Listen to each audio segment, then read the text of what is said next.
اللہ کے رسول وہ چیز بڑی اچھی تھی اور مجھے محبوب ہے کہ آپ وہ اچھی چیز آپ سب کھائیں، آپ کو کھاتے دیکھ کر مجھے بہت اچھا لگے گا۔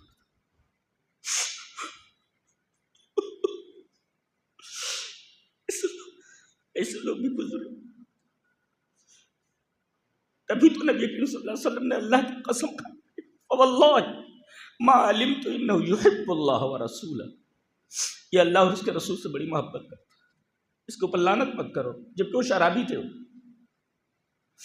يهده الله فلا مضل له ومن يضلل فلا هادي له واشهد ان لا اله الا الله وحده لا شريك له واشهد ان محمدا عبده ورسوله يا ايها الذين امنوا اتقوا الله حق تقاته ولا تموتن الا وانتم مسلمون يا أيها الناس اتقوا ربكم الذي خلقكم من نفس واحدة وخلق منها زوجها وبث منهما رجالا كثيرا ونساء واتقوا الله الذي تساءلون به والأرحام إن الله كان عليكم رقيبا يا أيها الذين آمنوا اتقوا الله وقولوا قولا سديدا يصلح لكم أعمالكم ويغفر لكم ذنوبكم ومن يطع الله ورسوله فقد فاز فوزا عظيما أما بعد فإن خير الحديث كتاب الله وخير الهدي هدي محمد صلى الله عليه وسلم وشر الأمور محدثاتها وكل محدثة بدعة وكل بدعة ضلالة الضلالة في النار اعوذ باللہ من الشیطان الرجیم بسم اللہ الرحمن الرحیم قل ان کنتم تحبون اللہ فاتبعونی یحببکم اللہ ویغفر لکم ذنوبکم۔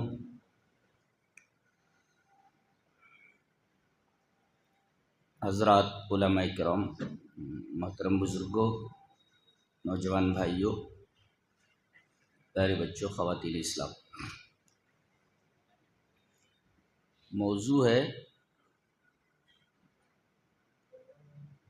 محبت رسول، حب رسول۔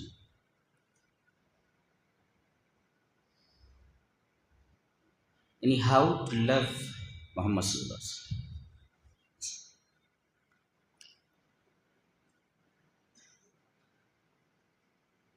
تو سب سے پہلے محبت کا مقام سمجھ لیتے ہیں۔ What is the status of love, محبت کا جو اسٹیٹس ہے، مقام، اس حدیث کی روشنی میں حدیث اس طرح: وعن عمر بن الخطاب رضی اللہ تعالی عنہ ان رجلا على عهد النبي صلی اللہ علیہ وسلم كان يلقب حمارا كان اسمه عبد الله وكان يلقب حمارا وكان يضحك رسول الله صلى الله عليه وسلم وكان النبي صلى الله عليه وسلم قد جلده في الشراب فأتي به يوما فأمر به فجلد فقال رجل من القوم اللهم لعنه ما أكثر ما يؤتى به فقال النبي صلى الله عليه وسلم لا تلعنوه فوالله ما علمت إنه يحب الله ورسوله رواہ البخاری فی کتاب الحدود۔ حضرت امام بخاری رحمہ اللہ بخاری شریف میں یہ روایت کتاب الحدود میں لائے ہیں۔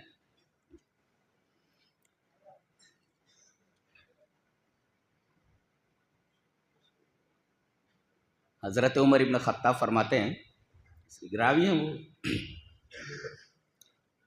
کہ ایک آدمی نبی کریم صلی اللہ علیہ وسلم کے زمانے میں تھا، اس کا نام عبداللہ تھا۔ کان اسمہ عبداللہ، his name was عبداللہ۔ وکان یلقب حمارا، اور ان کا لقب گدھا تھا۔ حمارن، ان کو بولتے تھے گدھا، وَكَانَ يُلَقَّبُ حِمَارًا، ان کا لقب کیا تھا؟ ڈنکی، حمار۔ ان کا کام کیا تھا جانتے ہیں؟ سیدھے سادے آدمی تھے۔ وَكَانَ يُضْحِكُ رسول اللہ صلی اللہ علیہ وسلم، وہ نبی کریم صلی اللہ علیہ وسلم کے پاس آتے اور آپ کو ہنساتے تھے۔ كَانَ يُضْحِكُ، میک ہم لاف، ان کو ہنساتے تھے۔ لیکن ایک عادت ان کے اندر تھی بڑی خراب، پیتے تھے وہ، اور نبی کریم صلی اللہ علیہ وسلم نے کئی دفعہ ان کو شراب پینے پر حد لگائی تھی۔ وَكَانَ النَّبِيُّ صلی اللہ علیہ وسلم قد جلدہ فی الشراب، شراب پینے پر ان کو کوڑے لگائے تھے، پٹائی ہوئی تھی ان کی، حد لگائی ہوئی تھی۔ فَأُتِيَ بِهِ يَوْمًا، ایک دفعہ پیے ہوئے تھے، لوگ پکڑ کر کے نبی کریم صلی اللہ علیہ وسلم کے پاس لائے۔ فَأُتِيَ بِهِ يَوْمًا فَأَمَرَ بِهِ، نبی کریم صلی اللہ علیہ وسلم نے ان کے بارے میں حکم دیا، مارو اس کو، حد قائم کرو۔ فَجَلَدَهُ، تو ان کے اوپر حد جاری کی گئی۔ اب جب وہ مار کھا چکے، حد جاری ہو چکی، تو فقال رجل من القوم، یہ رجل من القوم کے قوم کے ایک آدمی نے، یہ جو راوی ہیں وہی ہیں وہ حضرت عمر۔ فقال رجل من القوم، قوم کے ایک شخص نے کہا اللہم لعنہ، اے اللہ اس کے اوپر لعنت بھیج، لعنت ہو تیرے اوپر اللہ کی، ما اکثر ما یوتا بھی، بکثرت شراب پینے کے معاملے میں تجھے لایا جاتا ہے اور تیرے اوپر حد جاری کی جاتی ہے، تجھے حیا نہیں آتی، لعنت ہو تیرے اوپر اللہ کی۔ فقال نبی صلی اللہ علیہ وسلم، نبی کریم صلی اللہ علیہ وسلم فرمایا لا تلعنوہ، اس کے اوپر لعنت مت بھیجو۔ وجہ بتائی، فواللہ، اللہ کی قسم، ما علمت، جہاں تک مجھے معلوم ہے، انہ یحب اللہ ورسولہ، یہ اللہ اور اس کے رسول سے محبت کرتا ہے۔ پہلی بات یہ کہ یہ ان کا نام جو تھا عبداللہ تھا اور لقب حمار تھا۔ کرتے کیا تھے؟ یہ نبی کو ہنساتے تھے۔ وَكَانَ يُضْحِكُ، وَكَانَ يُضْحِكُ رسول اللہ، کیسے ہنساتے تھے؟ ہنساتے کیسے تھے؟ شارحین نے لکھا ہے کہ جب مدینہ میں کسی راستے سے گزرتے اور کوئی اچھی چیز دیکھتے، جیسے گھی دیکھ لیا بہت پیور ہے، اچھی ہے، شہد دیکھ لیا کہ بہت اچھا شہد ہے، تو اشتراہا، اسے خرید لیتے اور لا کر نبی کریم صلی اللہ علیہ وسلم کو ہدیہ کر دیتے۔ ٹھیک ہے، ہدیہ کر دیتے۔ اب وہ آدمی جس سے انہوں نے وہ شہد یا گھی خریدا ہوتا تھا، وہ آتا تھا، کہا کہ پیسے دو، گھی اور شہد یہ لے آئے ہو، پیسہ کون دے گا؟ پیسہ تو تم نے دیے نہیں، آؤ۔ اس آدمی کو لے کر نبی کریم صلی اللہ علیہ وسلم کے پاس آتے تھے، کہتے یا رسول اللہ آتے ہذا الثمن، پیسے اس کو دے دیجیے۔ پیسے کائے کے پیسے؟ تو کہتے تھے وہ جو میں گھی لایا تھا آپ کو دیا تھا اور جو شہد لا کر کے دیا تھا اس کے پیسے دینے ہیں۔ آتے ہذا، اس آدمی کو دے دو الثمن، قیمت، اس آدمی کو پیسے دے دو۔ نبی کریم صلی اللہ علیہ وسلم فرمایا لقد اہدیتہا لی، تم نے تو مجھے وہ ہدیے میں دیا تھا نا، تحفے میں۔ کہا کہ ہاں اللہ کے رسول ہدیہ تھا، بل لیس عندی، میرے پاس کچھ ہے بھی نہیں دینے کے لیے، تو تقاضا کر رہا ہے۔ کہا ہدیہ دیے تھے نا؟ بولے ہاں ہدیہ دیا تھا، تو پیسے میں کیوں دوں؟ کہا کہ اللہ کے رسول میرے پاس پیسے نہیں۔ جب یہ بولتے تھے تو نبی کریم صلی اللہ علیہ وسلم بہت ہنستے تھے۔ فَيَضْحَكُ رسول اللہ صلی اللہ علیہ وسلم، رسول اللہ صلی اللہ علیہ وسلم بہت ہنستے تھے کہ دیکھو ادھار لا کر کے یہ مجھے ہدیہ کر دیتا ہے، اور جب وہ پیسے کا تقاضا کرتا ہے تو اس کو پکڑ کر کے میرے پاس لاتا ہے اور کہتا ہے کہ اللہ کے رسول اس کو پیسے دے دو۔ وَكَانَ يُضْحِكُ رسول اللہ صلی اللہ علیہ وسلم، اب آپ لوگ بھی ہنس لو، اس لیے کہ سنت ہے ہنسنا، اس لیے کہ نبی پاک صلی اللہ علیہ وسلم ہنسے ہیں۔ وَكَانَ يُضْحِكُ رسول اللہ صلی اللہ علیہ وسلم، اللہ کے رسول صلی اللہ علیہ وسلم کو وہاں ہنساتے تھے، ایسا بولتے۔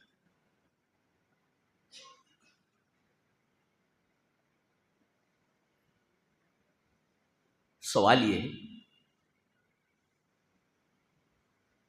کہ ایسا کیوں کرتے تھے؟ پیسے نہیں ہوتے تھے مگر اچھی چیز دیکھتے تو وہ چیز لا کر کے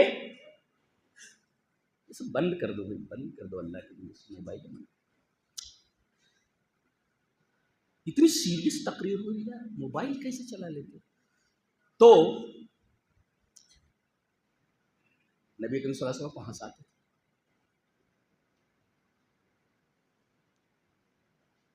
اس میں سب سے عجیب بات یہ ہے کہ نبی کریم صلی اللہ علیہ وسلم نے ایک دفعہ ان سے پوچھا ایسا کیوں کرتے ہو؟ ادھار لے آتے ہو اور پیسے کا جب وہ تقاضا کرتا ہے تو میرے پاس لے آتے ہو جس کو پیسے دو۔ جانتے ہو ان کا جواب کیا تھا؟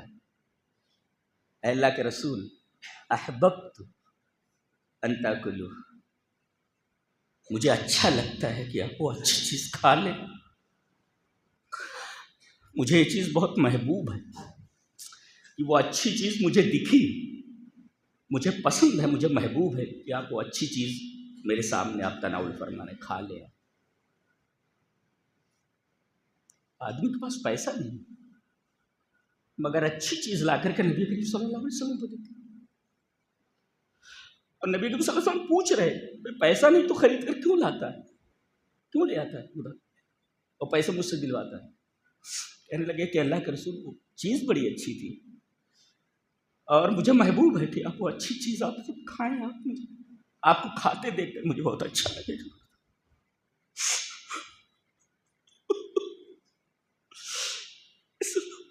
ایسے لوگ بھی گزرے، تبھی تو نبی کریم صلی اللہ علیہ وسلم نے اللہ کی قسم کھائی فواللہ ما علمت انہ یحب اللہ ورسولہ، یہ اللہ اور اس کے رسول سے بڑی محبت کرتا ہے، اس کے اوپر لعنت مت کرو، جبکہ وہ شرابی تھے۔ محبت ایسے کی جاتی تھی، شب کی ہے محبت لوگوں نے۔ میں یہ دیکھنا چاہتا ہوں کہ آپ وہ اچھی چیز کھاتے کیسے، کھا لیں، اچھی چیز تھی۔ مسئلہ یہ معلوم ہوا کہ گناہ کبیرہ کا مرتکب کافر نہیں، دائرہ اسلام سے خارج نہیں ہوتا، شراب پینے کے بعد بھی وہ مومن ہی ہے۔ ایک دوسرا مسئلہ معلوم ہوا کہ شراب پینے کے بعد بھی وہ صحابی ہی ہے،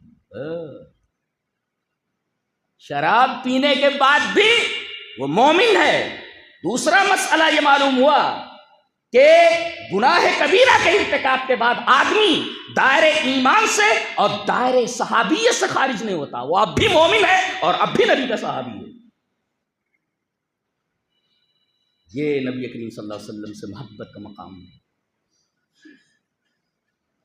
اور تیسری چیز یہ معلوم ہوئی کہ چونکہ وہ مومن ہے اس کے اوپر آپ لعنت نہیں کر سکتے، پرسنلی لعنت نہیں کر سکتے۔ ایسے کہہ سکتے ہیں آپ اللہ اس آدمی پر لعنت کرے جو ایسا ایسا کام کرے، یہ عمومی لعنت ہے، لیکن آپ یہ نہیں کہہ سکتے اللہ تجھ پر لعنت کرے،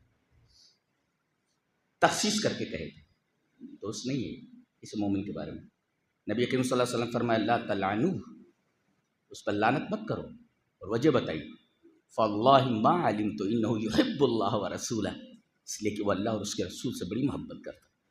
کتنے مسئلے معلوم ہیں؟ گویا کہ رسول اللہ صلی اللہ علیہ وسلم کو ہنسانا بھی عبادت ہے،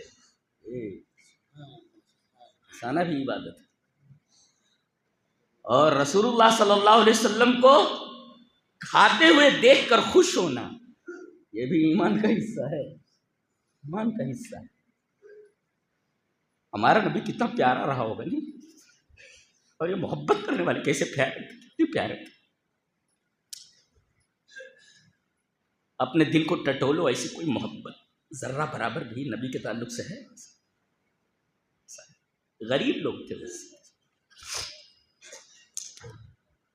تو یہ اسٹیٹس معلوم ہوا محبت کا۔ دوسری حدیث اس طرح وعن عائشہ رضی اللہ تعالی عنہا ان النبی صلی اللہ علیہ وسلم بعث رجلا على سریۃ وكان يقرأ لاصحابه في صلاتهم فيختم بقل هو الله احد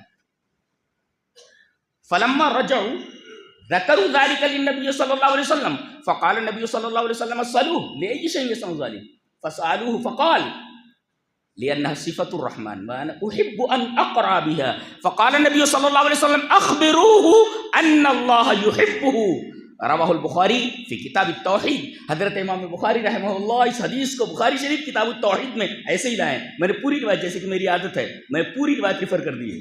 جی حضرت عائشہ رضی اللہ تعالی عنہ نبی کریم صلی اللہ علیہ وسلم کی زوجہ محترمہ، امت کی ماں، وہ فرماتی ہیں کہ نبی کریم صلی اللہ علیہ وسلم نے ایک سریہ بھیجا. سریہ کہتے ہیں لشکر کو، اور اس لشکر کو کہتے ہیں جو ما فوق المئہ ہو، جو ابو 100 ہو، ابو 100 ہو، ما فوق المئہ یعنی 100 سے زائد اگر لشکر میں افراد شریک ہو تو دیٹ از کالڈ سریہ. ما فوق المئہ ابو 100 دیٹ از کالڈ سریہ. تو نبی کریم صلی اللہ علیہ وسلم نے ایک سریہ بھیجا. سریہ ایسے لشکر کو کہتے ہیں جس میں 100 سے زائد لوگ ہوں. نبی کریم صلی اللہ علیہ وسلم نے ایک سریہ بھیجا. تو یہ جو سریہ کے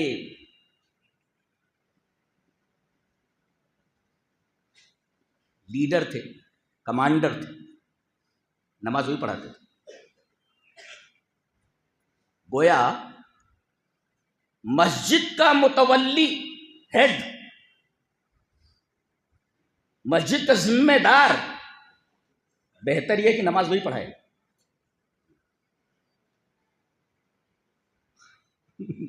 ایسے ہوتے ہیں نماز پڑھانے والے مسجد کے ذمہ دار، کیوں اڑا کے بنا دیتے ہیں جی. تو یہ چونکہ کمانڈر ان چیف تھے لہذا نماز ہی پڑھاتے تھے. ان کی عادت کیا تھی؟ جب بھی یہ نماز پڑھاتے تو اپنی قرات یا قل هو اللہ پر ختم کرتے تھے. اس میں ہے فَيَخْتِمُ بِقُلْ هُوَ اللَّهُ أَحَدٌ. الحمد شریف پڑھی اور اس کے بعد جب قرات ختم کرتے تو قل هو اللہ احد پر ختم کرتے. اس کی تشریح ترمذی میں ایک روایت ہے جو حضرت انس رضی اللہ تعالیٰ عنہ سے، اور علامہ البانی نے اس حدیث کو صحیح کہا ہے کہ ایک صاحب مسجد قباء کے امام تھے. تو مسجد قباء کے جو امام تھے وہ الحمدللہ رب العالمین کے بعد والدین کے بعد پہلے سورہ اخلاص پڑھتے، قل هو اللہ احد اللہ الصمد، اور پھر اس کے بعد کوئی سورہ پڑھتے. تو مسجد قباء والوں نے اعتراض کیا، ہر نماز میں ہر رکعت میں آپ قل هو اللہ لا رہے ہو. کہا کہ تم کو اچھا لگتا ہو تو سنو ورنہ میں امامت چھوڑ دیتا ہوں. امامت ہی چھوڑ دیتا ہوں میں. سننا ہو تو سنو ورنہ امامت چھوڑ دیتا ہوں. امامت چھوڑ دیتا ہوں.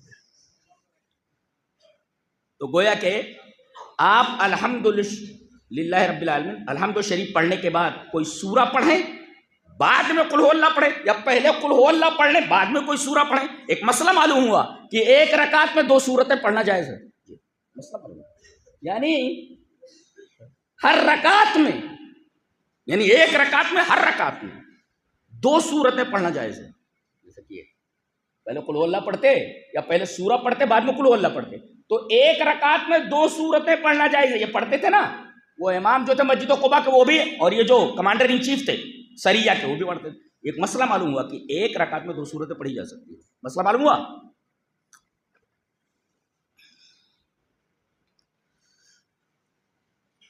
جب لوٹے فلما رجعوا، اس وقت تو حاکم سے کچھ کہا نہیں انہوں نے، کمانڈر ان چیف سے انہوں نے کچھ کہا نہیں.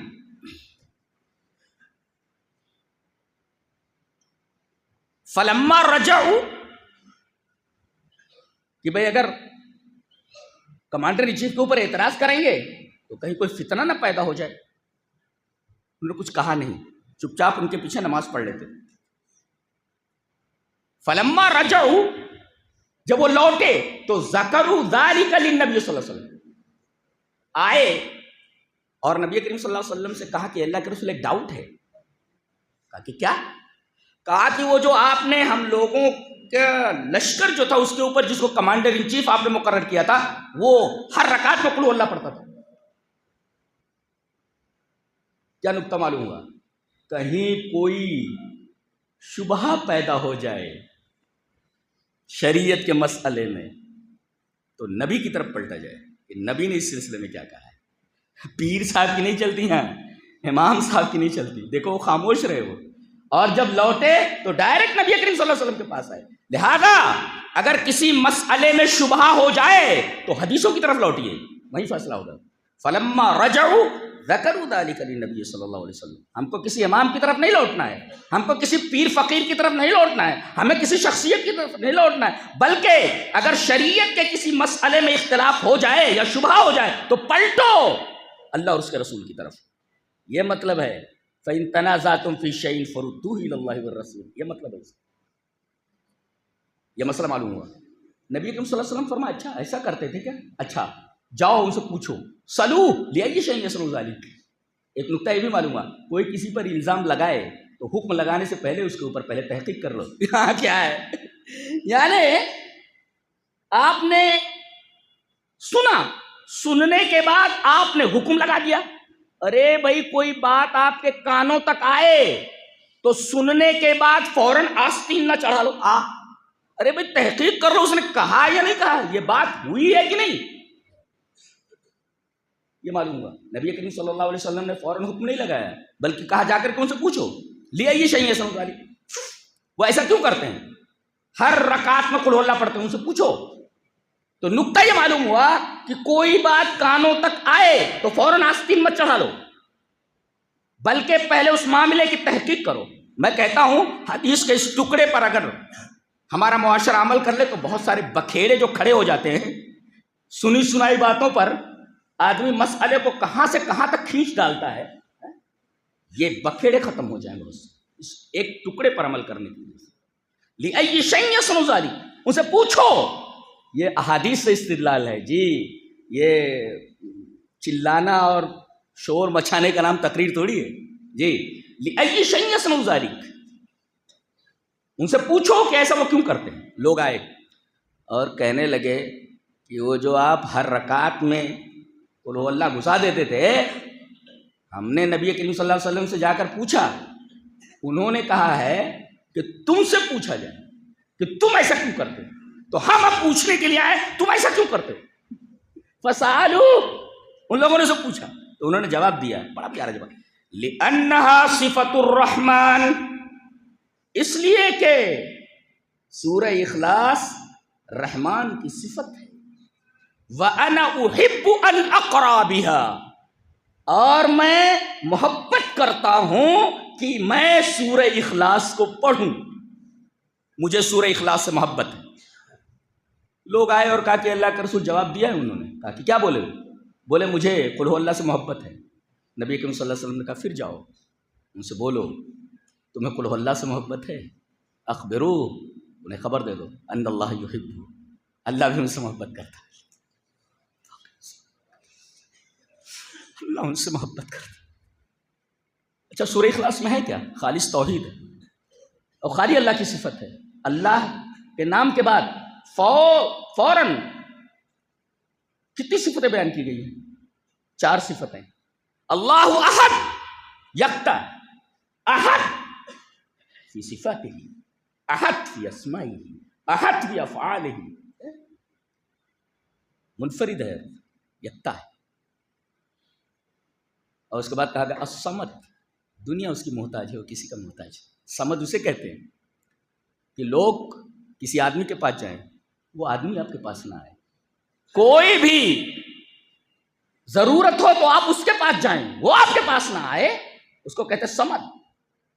تو لفظ صمد قرآن حکیم میں صرف ایک بار آیا ہے، یہ الصمد. اللہ ایک ہی بار آیا ہے اللہ کے لیے صمد.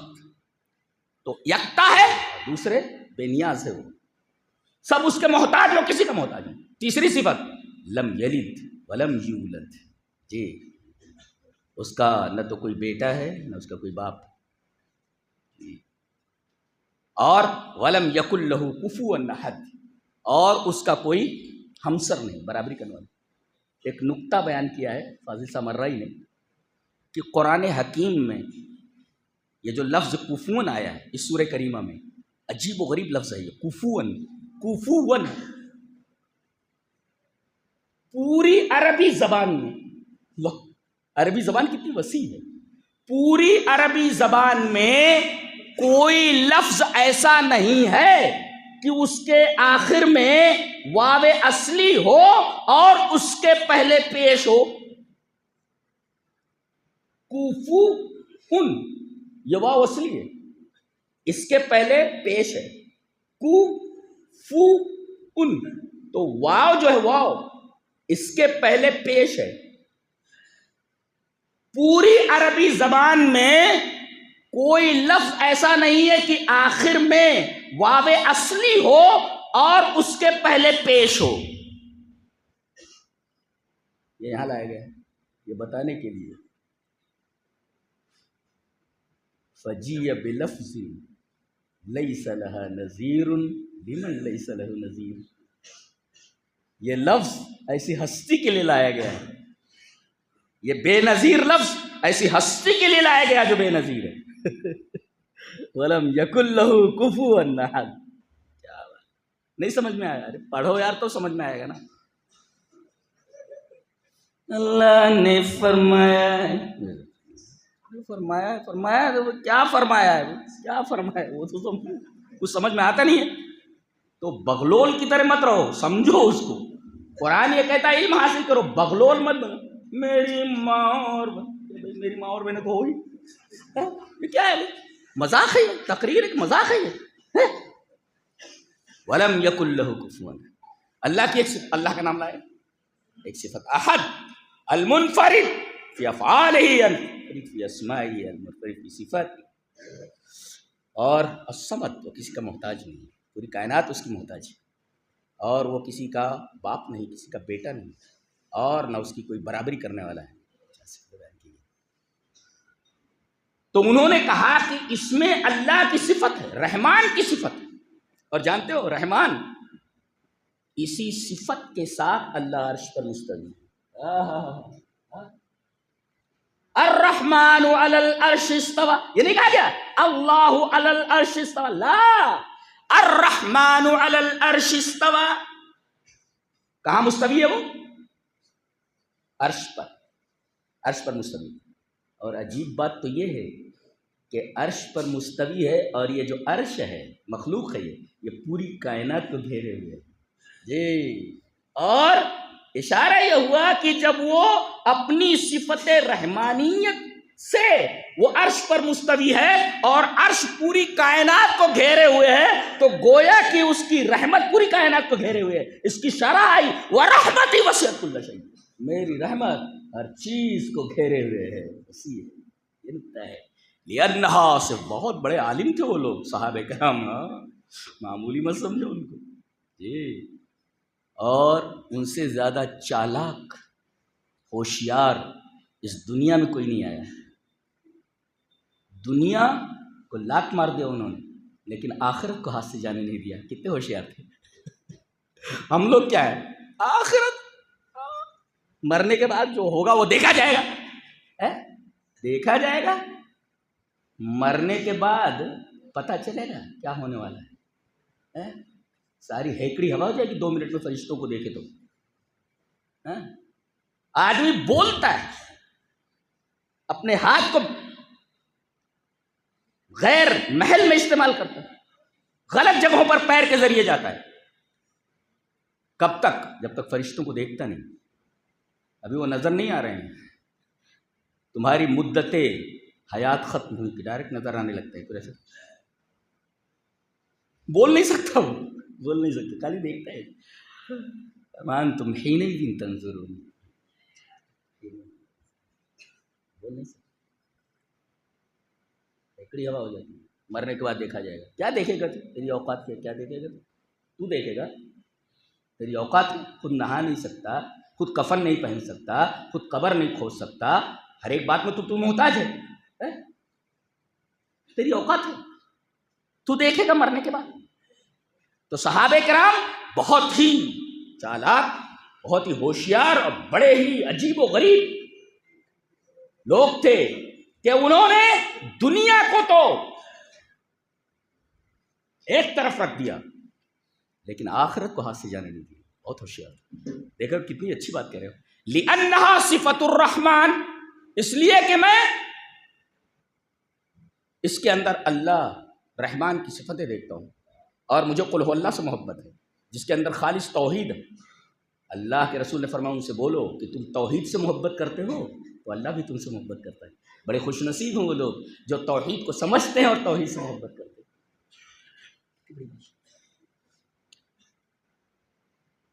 اس حدیث پاک سے ایک اور مسئلہ معلوم ہے کہ اللہ صفت محبت سے متصف ہے۔ اثبات المحبہ للہ، اللہ کے لیے محبت ثابت ہے کہ وہ محبت کرتا ہے، تو گویا کہ صفت محبت کے ساتھ متصف ہے۔ ایک لأن صفت الرحمن، اللہ صفت رحمت سے متصف ہے، یہ معلوم ہوا۔ اور یہ بھی معلوم ہوا اثبات صفات اللہ، اللہ تبارک و تعالیٰ کی صفات کا اثبات ہے کہ وہ اللہ تبارک و تعالیٰ کی بہت ساری صفات ہیں۔ بعض لوگوں نے صفات کا انکار کیا ہے، لا، اللہ کی صفات کا اثبات ہے۔ اس حدیث پاک میں ثابت یہ ہوا کہ اگر تم توحید سے محبت کرتے ہو تو اللہ تبارک و تعالیٰ تم سے محبت کرے گا، یعنی محبت کا جواب محبت سے۔ یہ ہے محبت کا اسٹیٹس آف لو، محبت کا مقام۔ اللہ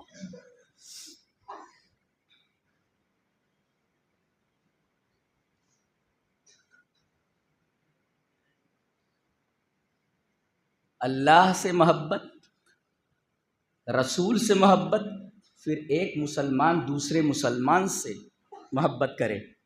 چلیے ایک حدیث دیکھتے ہیں، سانس روک لو تو روک لیا نا، سانس روکو، پھر پڑھتا ہوں حدیث اس طرح۔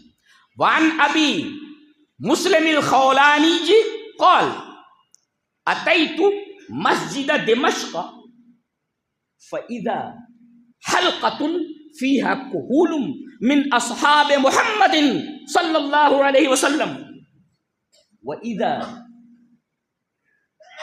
شاب فيهم اکحل العین براق الثنایا كلما اختلفوا في شيء يردوه الى الفتى فقلت لجليس من هذا قال معاذ بن جبل رضي الله تعالى عنه قال سمعت رسول الله صلى الله عليه وسلم يقول المتحابون في الله على منابر من نور في ظل عرش الرحمن يوم لا ظل الا ظله رواہ الطبرانی فی المعجم الکبیر۔ حضرت امام طبرانی رحمہ اللہ اس حدیث کو ایسے ہی طبرانی معجم الکبیر کے اندر لائے ہیں جی۔ راوی کون ہے؟ ابو مسلم خولانی۔ اور سے سنو، ابو مسلم خولانی کہتے ہیں کہ میں سیریا گیا، سیریا شام کی جو جامع مسجد ہے، مسجد دمشق میں گیا تو دیکھا کہ نبی کریم صلی اللہ علیہ وسلم کے بہت سارے صحابہ جو ادھیڑ عمر کے ہیں، تقریباً بوڑھے ہیں جی، کہول من اصحاب محمد، بوڑھے، وہ سب بیٹھے ہوئے حلقہ لگا کر، فیدا حلقۃ، حلقہ ہے ان کا علمی حلقہ، جیسے آپ لوگ بیٹھے ہوئے ہیں۔ تو یہ بوڑھے صحابہ کرام ہیں نبی کریم صلی اللہ علیہ وسلم، ان میں ایک نوجوان کو دیکھا گیا، وَإِذَا شَابٌ فِيهِمْ، اور سرمدی آنکھیں، جیسے آنکھوں میں سرما لگا ہوا، بہت خوبصورت، براق الثنایا، دانت چمک رہے، تو گٹکا کھا کھا کر کے تو پورے دانت خراب کیے ہوئے ہیں، اکحل العین، اور موبائل دیکھتے دیکھتے آنکھیں خراب کر لی، تو اکحل العین، آنکھوں کے اندر جیسے سرما لگا ہوا، کوہل لگا ہوا، اور براق الثنایا، دانت ان کے چمک رہے۔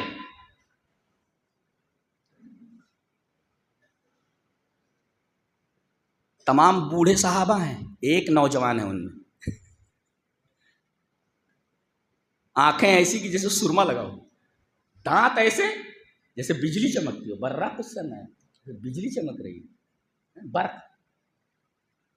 اور کلما اختلفوا فی شیء، مسئلے بیان کیے جا رہے تھے، یہ مسئلہ کیسا، وہ مسئلہ کیسا، مسئلہ داخل کیا جاتا اس پر ڈسکشن ہوتی، مسائل پر ڈسکشن کے لیے حلقہ، اور جب کسی مسئلے میں اختلاف ہو جاتا، کلما اختلفوا فی شیء، کسی بھی مسئلے میں اختلاف ہوتا تو یردوہ الی الفتح، تو یہ بوڑھے جو اصحاب محمد تھے صلی اللہ علیہ وسلم، یہ اس نوجوان کی طرف ریفر کرتے مسئلے کو، حل کیجئے، اختلاف ہو گیا، اب اس اختلاف کا حل کیا ہے؟